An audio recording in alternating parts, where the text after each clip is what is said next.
आप सबको जय मसीह की। Bible stories Hindi YouTube channel पर आप सबका स्वागत है। आज मैं आपके लिए यूसुफ और पोतीपर की पत्नी की घटना का संक्षिप्त वर्णन लेकर आई हूँ, जिसका वर्णन आपको उत्पत्ति की पुस्तक के 39 अध्याय में 1 वचन से 23 वचन तक देखने को मिल जाएगा। इससे पहले प्रियो कि हम वीडियो को शुरू करें, आप हमारे Bible stories Hindi YouTube channel को सब्सक्राइब करना और बेल आइकन को दबाना ना भूलिएगा। तो आइए प्रियो, हम इस वीडियो को शुरू करते हैं। यह उस समय की बात है जब यूसुफ के भाइयों ने उसे मिद्यानियों के हाथों में बेच दिया था। जब ये मिद्यानी लोग मिस्र आए तो उन्होंने यूसुफ को पोतीपर नामक फिरौन के एक हाकिम और अंगरक्षकों के प्रधान के हाथ में बेच डाला। तब यूसुफ अपने मिस्री स्वामी के घर में रहता था और यहोवा उसके संग था, इसलिए वह भाग्यवान पुरुष हो गया। प्रियो, यहाँ मैं आपको बता दूं कि यूसुफ के भाई उससे घृणा किया करते थे, क्योंकि यूसुफ उसके भाइयों की सारी बुराई का समाचार अपने पिता को दिया करता था। इसलिए एक दिन उन्होंने मौका देखकर पहले तो उसे गड्ढे में डाल दिया और मारना चाहा, लेकिन रूबेन के कहने पर उन्होंने उसे नहीं मारा, परंतु उसे हमेशा हमेशा के लिए उसके पिता याकूब से दूर कर दिया था, अर्थात उसे गड्ढे से निकालकर बेच दिया। और उसके पिता याकूब को यह समाचार दिया कि यूसुफ को किसी जंगली पशु ने खा लिया है। यहाँ यह सारा काम यूसुफ के भाइयों द्वारा सिर्फ इसलिए किया गया क्योंकि वे उससे जलते थे और उसी वजह से उन्होंने उसे चंद सिक्कों में बेच डाला। प्रियो, ईर्ष्या या जलन की भावना में लोग क्या से क्या नहीं कर जाते। कैन ने अपने भाई हाबिल को मार दिया क्योंकि वो उससे ईर्ष्या रखता था। शाऊल ने कई बार दाऊद को मारने का प्रयास किया क्योंकि वो भी उसकी प्रसिद्धि से जलता था। जलन की भावना में हम कई बार अपने ही लोगों को नुकसान पहुंचा देते हैं। इसलिए वचन में हमसे कई बार यह कहा गया है कि हम ईर्ष्या ना करें। प्रियो, यदि आप भी अपने भाई या बहन, दोस्त या पड़ोसी की सफलता या उनकी किसी भी बात से जलते हैं तो तुरंत उसे दूर करें, क्योंकि उससे आपकी आत्मिक दशा को बहुत नुकसान पहुंचेगा। ईर्ष्या रखने वाले लोग परमेश्वर की आशीषों में नहीं बढ़ पाते हैं। इसलिए जितना जल्दी हो सके ईर्ष्या या जलन की भावना को अपने अंदर से दूर करें।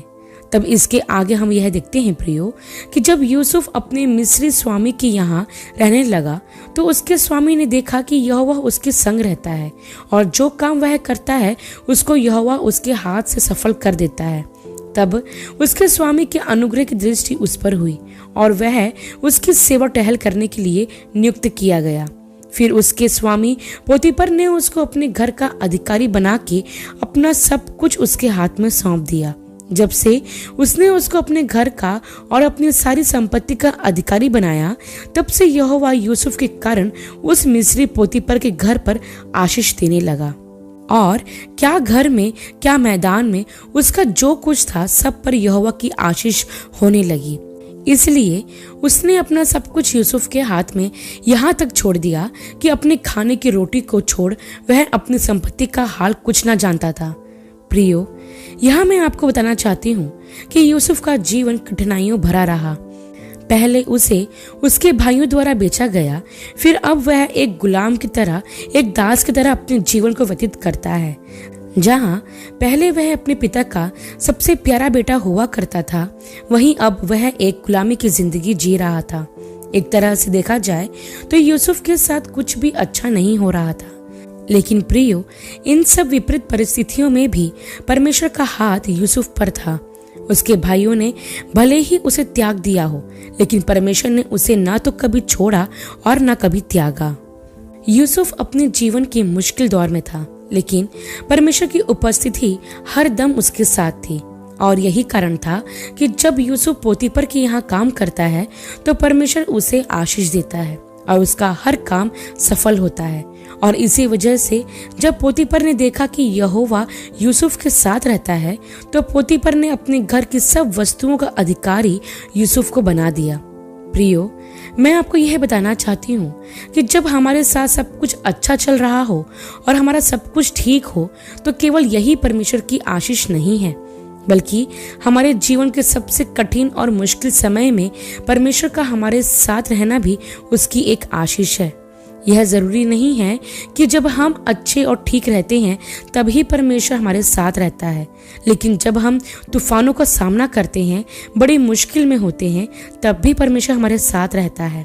इसलिए हमें हमारे जीवन के सबसे कठिन समय में भी घबराने की जरूरत नहीं है, क्योंकि सेनाओं का परमेश्वर यहोवा हमेशा हमारे संग है और वो यूसुफ की तरह हमारे हर काम में हमें आशीषित करेगा। तब हम आगे यह देखते हैं प्रियो कि यूसुफ जो सुंदर और रूपवान था, तो उसके स्वामी पोतीपर की पत्नी ने यूसुफ की ओर आंख लगाई और कहा, मेरे साथ सो। पर यूसुफ ने अस्वीकार करते हुए यह कहा कि सुन, जो कुछ इस घर में है मेरे हाथ में है, उसे मेरा स्वामी कुछ नहीं जानता और उसने अपना सब कुछ मेरे हाथ में सौंप दिया है। इस घर में मुझसे बड़ा कोई नहीं है और उसने तुझे छोड़ जो उसकी पत्नी है मुझसे कुछ नहीं रख छोड़ा। भला मैं ऐसी दुष्टता करके परमेश्वर का अपराधी क्यों बनूं? लेकिन पोतीपर की पत्नी प्रतिदिन यूसुफ से बातें करती रही, पर यूसुफ ने उसकी ना मानी कि उसके पास लेटे या उसके संग रहे। फिर एक दिन क्या हुआ कि यूसुफ अपना कामकाज करने के लिए घर में गया और उसके सेवकों में से कोई भी घर के अंदर ना था। तब उस स्त्री ने उसका वस्त्र पकड़कर कहा, मेरे साथ सो। पर यूसुफ अपना वस्त्र उसके हाथ में छोड़कर भागा और बाहर निकल गया। यह देखकर कि वह अपना वस्त्र मेरे हाथ में छोड़कर बाहर भाग गया है, उस स्त्री ने अपने घर के सेवकों को बुलाकर कहा कि देखो, वह एक इब्री मनुष्य को हमारा तिरस्कार करने के लिए हमारे पास ले आया है। वह तो मेरे साथ सोने के मतलब से मेरे पास अंदर आया था और मैं ऊंचे शब्द से चिल्ला उठी और मेरी बड़ी चिल्लाहट सुनकर वह अपना वस्त्र मेरे पास छोड़कर भागा और बाहर निकल गया और वह उसका वस्त्र पोतीपर के आने तक अपने पास रखे रही। जब पोतीपर घर आया तो उसकी पत्नी ने उससे कहा कि वह इब्री दास जिसको तू हमारे पास ले आया है, वह मुझसे हंसी करने को मेरे पास आया था और जब मैं ऊंचे स्वर से चिल्ला उठी तब वह अपना वस्त्र मेरे पास छोड़कर भाग गया। अपनी पत्नी की बातें सुनकर कि तेरे दास यूसुफ ने मुझसे ऐसा ऐसा काम किया है, यूसुफ के स्वामी पोतीपर का क्रोध भड़क उठा और उसने यूसुफ को पकड़कर बंदीगृह में जहां राजा के कैदी बंद थे डलवा दिया। अतः वह उस बंदीगृह में रहा। प्रियो, यहाँ हम देखते हैं कि पोतीपर की पत्नी ने यूसुफ पर दबाव डाला कि वह उसके साथ व्यभिचार करे, लेकिन यूसुफ ने इनकार कर दिया। उसने पोतीपर की पत्नी के आसपास भी रहना ना चाहा। यूसुफ ने सिर्फ इनकार ही नहीं किया, बल्कि वो व्यभिचार के उस प्रलोभन से दूर ही भागता रहा। जैसे ही वह स्त्री उसके पास आती थी, वह उससे दूर भाग जाया करता था। प्रियो, मैं आपको बताना चाहती हूँ कि व्यभिचार से बचने का एक ही रास्ता है कि हम उससे दूर भागे। इसलिए वचन में लिखा है कि व्यभिचार से बचे रहो, अर्थात अनैतिकता से भागने की आदत बना लो। प्रियो, यदि आप भी अनैतिकता में और व्यभिचार से अपने आप को बचाना चाहते हैं तो आपको उनसे दूर भागना होगा। बिना दूर भागे आप उनसे नहीं बच सकते। यदि आप व्यभिचार पर जय पाना चाहते हैं तो आपको उससे लड़ने की नहीं, परंतु उससे भागने की जरूरत है, क्योंकि यूसुफ भी व्यभिचार से तभी बच पाया जब वह भागा। प्रियो, आज मसीही जगत में व्यभिचार का पाप एक ऐसा पाप बन गया है जिसके प्रलोभन में कई विश्वासी फंस चुके हैं, जिनमें अधिकतर जवान लड़के और लड़कियां हैं। कई लोग सोचते हैं कि किसी से अनुचित संबंध बनाना ही व्यभिचार है, लेकिन मैं आपको यह बता दूं कि मत्ती के सुसमाचार में प्रभु ने कहा था कि जो कोई किसी स्त्री पर कुदृष्टि डाले वह अपने मन में उससे व्यभिचार कर चुका। प्रभु के कहने का मतलब साफ है कि यदि कोई पुरुष किसी स्त्री को गलत नजर से देख भी ले तो वह अपने मन में उससे व्यभिचार कर चुका। प्रभु यहाँ हमको यह बताना चाहते हैं कि व्यभिचार का मूल संबंध हमारे शरीर से नहीं, परंतु हमारे मन से है। किसी के साथ गलत संबंध बनाना ही व्यभिचार नहीं है, बल्कि उसके बारे में अपने मन में गलत ख्याल लाना भी व्यभिचार है। आज की आधुनिक दुनिया में जहां विज्ञान ने इतनी तरक्की कर ली है और चीजें बहुत आसान बना दी हैं, वहां उसने पाप को भी बहुत आसान बना दिया है। अब आप सोच रहे होंगे कि विज्ञान ने पाप को आसान कैसे बना दिया है, तो मैं आपको बता दूं कि आज मोबाइल लगभग सबके पास है, यहाँ तक कि वे बच्चे जो बोलना भी ठीक से नहीं जानते। उनके पास भी मोबाइल रहता है ताकि माता पिता उनका दिल बहला सके और वो अपना काम कर सके।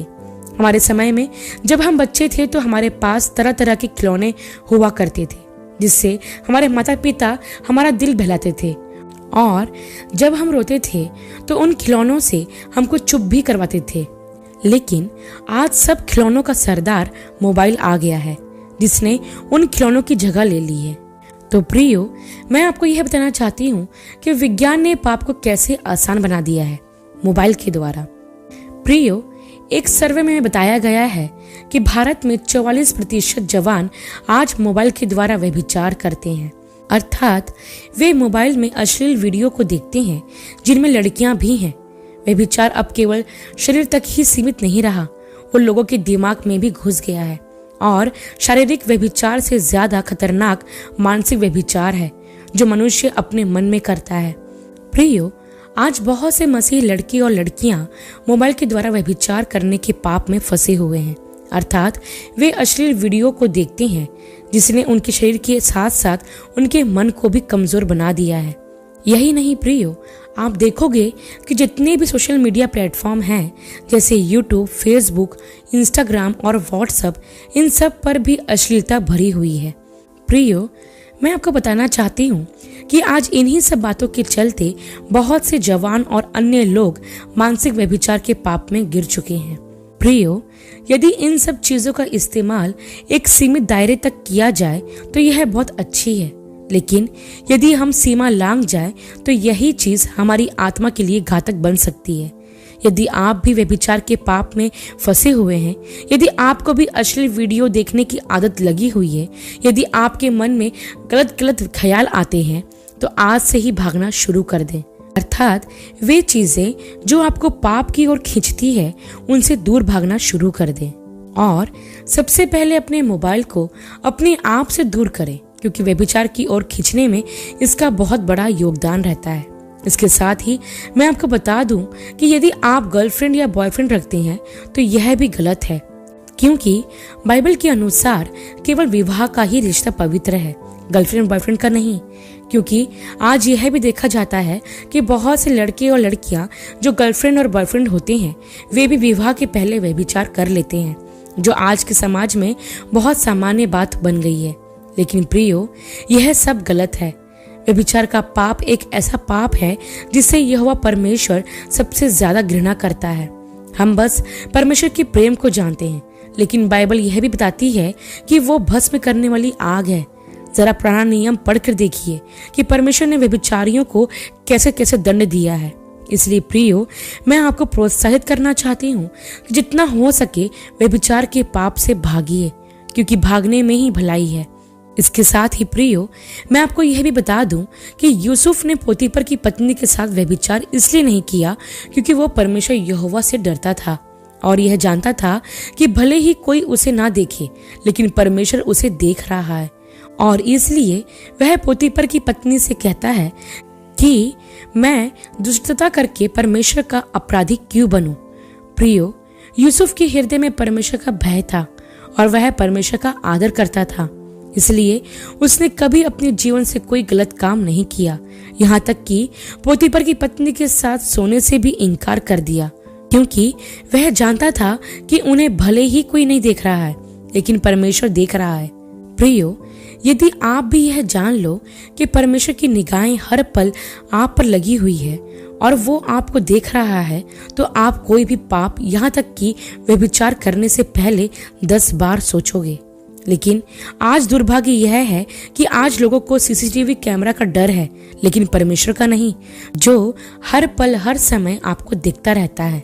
यूसुफ व्यभिचार करने से इसलिए भागा क्योंकि वो जानता था कि स्वर्ग का परमेश्वर नित्य उसे दिखता रहता है, और हम मनुष्य दरवाजा लगा के, लाइट बंद करके और ब्लैंकेट के नीचे घुस के यह सोचते हैं कि हमें कोई नहीं देख रहा, और फिर पाप करना शुरू कर देते हैं। प्रियो, हम कब यह समझेंगे कि हम परमेश्वर से अपने आप को नहीं छिपा सकते हैं, और जिस दिन हम यह समझ जाएंगे उस दिन हम व्यभिचार से भागना शुरू कर देंगे और पाप हमसे दूर होता चला जाएगा। प्रियो, इस घटना में हम यह भी देखते हैं कि पोतीफर की पत्नी ने यूसुफ पर झूठा इल्जाम लगाया कि वह उसके साथ व्यभिचार करना चाहता था, जिसके कारण पोतीफर क्रोधित हुआ और उसने यूसुफ को बंदीगृह में डलवा दिया। यूसुफ ईमानदार था और वह ईमानदारी से अपना काम कर रहा था, लेकिन फिर भी उसके साथ अन्याय होता है। कई बार हम भी जब ईमानदारी और विश्वास योग्यता से अपने काम को करते हैं तो इसके बाद भी हमें अन्याय का सामना करना पड़ सकता है, लेकिन यह हमारे लिए बहुत अच्छा है क्योंकि हमारा परमेश्वर इन सब में से भी हमारे लिए भलाई ही को निकालेगा। और पतरस भी अपनी पहली पत्री के 2 अध्याय के 20 वचन में कहता है कि यदि हम भला काम करके दुख उठाते हैं और धीरज धरते हैं तो यह परमेश्वर को भाता है। और इस संदर्भ में हमारा सबसे अच्छा आदर्श प्रभु यीशु मसीह है, जो निर्दोष, निष्कलंक और निष्पाप होते हुए भी हमारे लिए क्रूस की श्रापित मृत्यु सह लेता है। प्रियो, यदि आज आप पर झूठे आरोप लगाए जा रहे हैं या आपके साथ अन्याय हो रहा है तो आपको यूसुफ और यीशु मसीह की ओर देखना चाहिए और विश्वास रखना चाहिए कि परमेश्वर आपके लिए भलाई को निकालेगा, आपको ऊंचा करेगा और आपका मान बढ़ाएगा, जैसे उसने यूसुफ का भी किया था। आशा करती हूँ प्रियो, यूसुफ और पोतीफर की पत्नी की घटना का संक्षिप्त विवरण आपके लिए आशीषमय रहा होगा। अगली वीडियो में एक नए विषय के साथ आप सबसे फिर मुलाकात होगी। तब तक के लिए आप सबको जय मसीह की।